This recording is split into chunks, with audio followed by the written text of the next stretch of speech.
Hey everybody. Sorry for the glare in video. Hopefully that's better.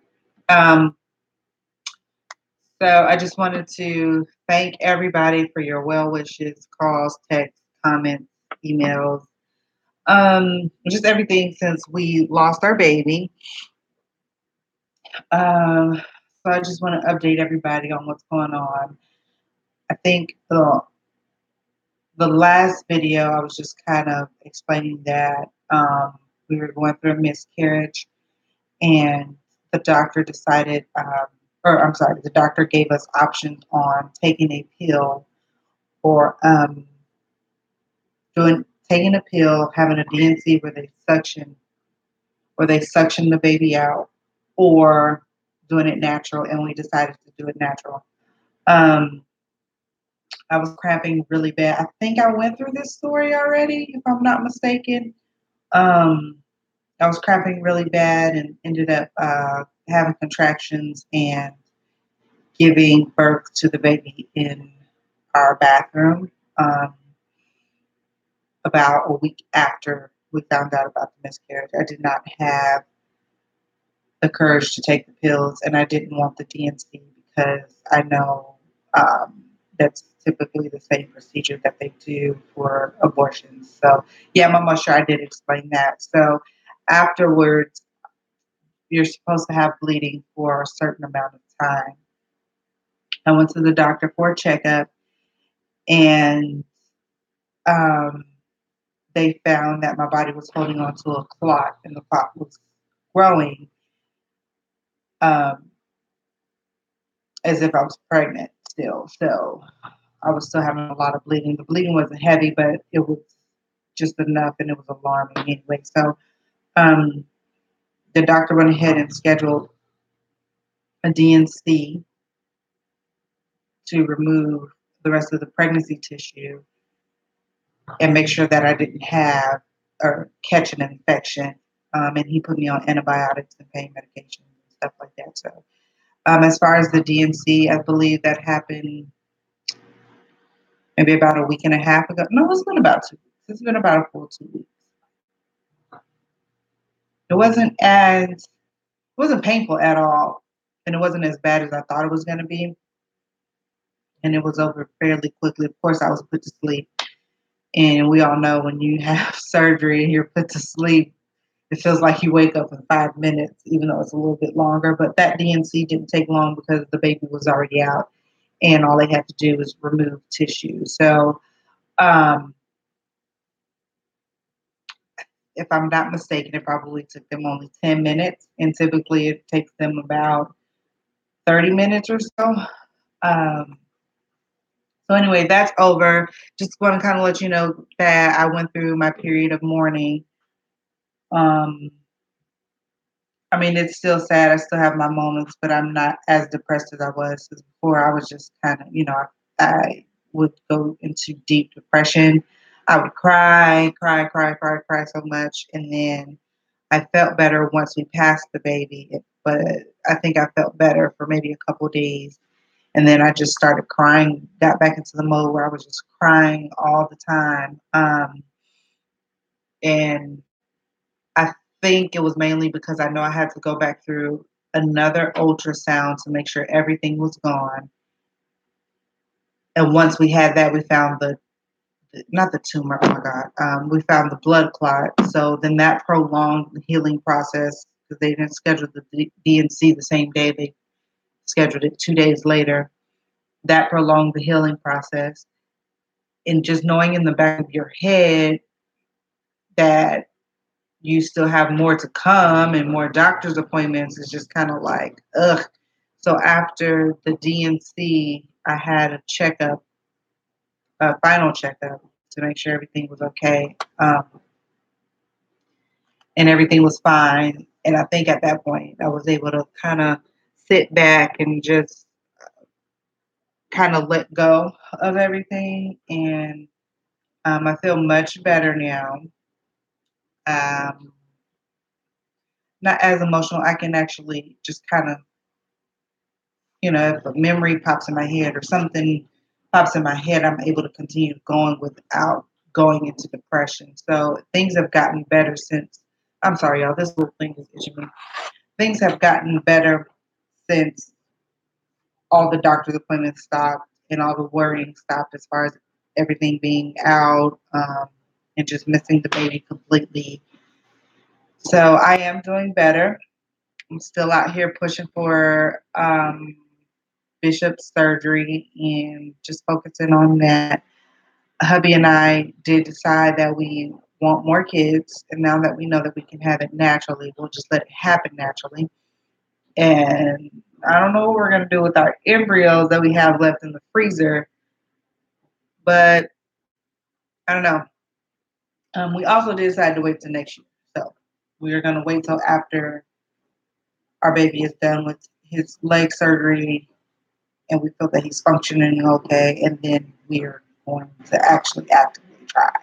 And I know in my last video I stated that if it happens, it happens. But I think we sat down and thought about it logically and said that, birth control is the best option right now, and we will actively try next year. So I'm really excited about that. What else is going on? Other than that, the boys are doing good. My my little um, my little pumpkin, he just got out of the hospital. He had bronchitis, RSV, so he's doing better. He was only in there for a night because we caught it so early that he didn't have to stay any longer. The doctor sent him home with a nebulizer and albuterol, so that's helped a ton. They are back at daycare, all three of the kids. Um, Other than that, oh, lastly, I heard in the news. Oh my God, this is sad news. And I just want us, as the IVF community, just to pray for all these people. I'm not sure if any of you heard, but in Ohio, there was a hospital that I guess something malfunctioned. My husband was telling me about it. He read the story, so I did not.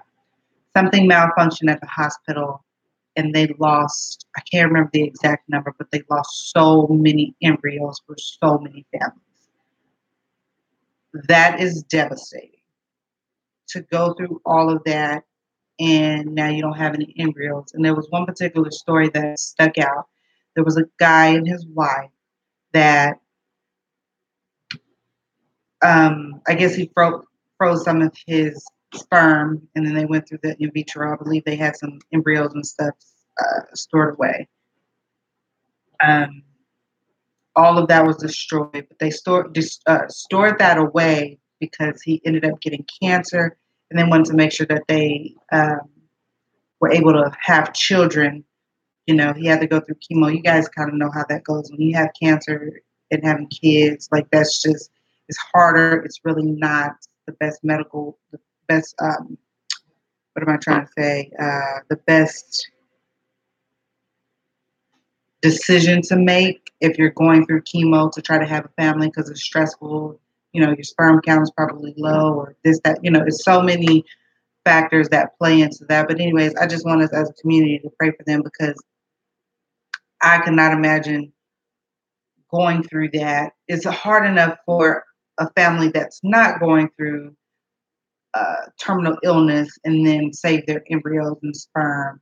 It's hard enough for just us to, some people are going through PCOS, endometriosis, fibroids, this, that, and the third, and they can't have kids. But I cannot imagine going through cancer and trying to have children, and then you get a phone call from the doctor's office saying that your embryos and your sperm was destroyed because something malfunctioned in the hospital. So, anyways, that is very devastating news. Again, that was in Ohio. Can't remember what part he said. At a hospital in Ohio. I think it was. I don't even want to put out false information. But anyway, so that's what happened. I don't really know how many families it affected, and I don't know where they go from here. But just kind of wanted to put that out there. Oh, and I swear this is last. This is it. So my baby went to the hospital for bronchitis. Then we had a follow-up appointment at his pediatrician, and the pediatrician informed me. This is very, very, very, very important. His pediatrician informed me that nurse practitioners are now allowed to call themselves doctors if they do an extra 2 years of school. And I think that equates to about 60 extra hours or something like that. They're allowed to call themselves doctors. Um, the problem with that is, one, they've been seeing an increase of misdiagnosis. Another issue is it's almost a slap in the face to a doctor, because a doctor, they have to do thousands of hours of shadowing, residency, schooling. I mean, they go to school for their 4 years, and after that, they have to do another 4 years. Then when they graduate, they got to do 2 years of shadowing, 4 years of residency, depending on what type of doctor they want to be. Then if they want to be a specialist, that's more years added on to that. I mean, like, I just could not imagine. It's almost like, no offense to anybody, it's almost like a CNA saying, I'm a nurse too. You know what I'm saying? I take this very seriously because my son has to see specialists, and I need to see a doctor who specializes in his needs. I don't need to see a nurse practitioner who, you know, um, who's seen a little bit in the field here and there in his specialty, in his area or whatever, but has not practiced. That's the issue that I'm having with it. So anyway, she said, just when you're running into a new doctor, even check on the doctor that you've already been in, but make sure they are an MD, medical doctor, and not a doctor of nursing. Two totally different things. These people are now allowed to open up their own practices, call themselves a doctor. Right now, it's only in the primary healthcare area, but it's going to slowly start shifting into the specialty area. And it's very scary. And I'm not trying to take away from any nurse practitioners or any CNAs or whoever the case may be, but you can't become a life coach and call yourself a counselor. It just doesn't work like that. They have to do so much school. A counselor has to get their master's, and that's so much school. If you're a licensed life coach, you only do a year of school. I mean, could you imagine putting in so much work and time, and then you run into somebody who's a life coach and they say, "Oh yeah, I counsel people all the time. I'm a life coach." Two totally different things. A life coach focuses on the future. A counselor can dig deep into the past, diagnose, do whatever the case may be. So all I'm saying is, do your research. And when he was in the hospital, the doctor was actually a nurse practitioner doctor, and sent my baby home with nothing at all, no medication. Um, Sent him home with no medication. Didn't hook him up to any monitor. They had him laying in bed. You put your baby in bed, you put him to sleep. That's basically what they had him. I kept asking him, I said, why is he not hooked up to a monitor? We're gonna just the doctor just wants us to check his oxygen levels. I said, well, how do you check his oxygen levels if he's not hooked up to an oxygen monitor? Well, every time we do his vitals, we'll check to see if he needs oxygen. Back up. You do vitals every 3 to 4 hours. What if he needs it? You go in, and then 2 minutes after you leave out, he needs oxygen. You'll never know unless I said, give me my baby. I'm taking him home because I can watch him in his own bed. And when I told my physician that, or his pediatrician that, that's when she informed me. She said, no, um, that's one of the issues that they're having. That's why we have to check. Like I said, I'm not taking away from a nurse practitioner. That is a lot of schooling that they have to do, but there's some things that you need a doctor. Like, I need a doctor and not a nurse practitioner. So I am done with my rant. I did not know this video was going to take 15 minutes. I am out of here because I have stuff to do today for the foundation. So I will talk to you all later. I hope you all have a blessed day, and don't forget to pray for the families that were affected by the embryo loss. Bye.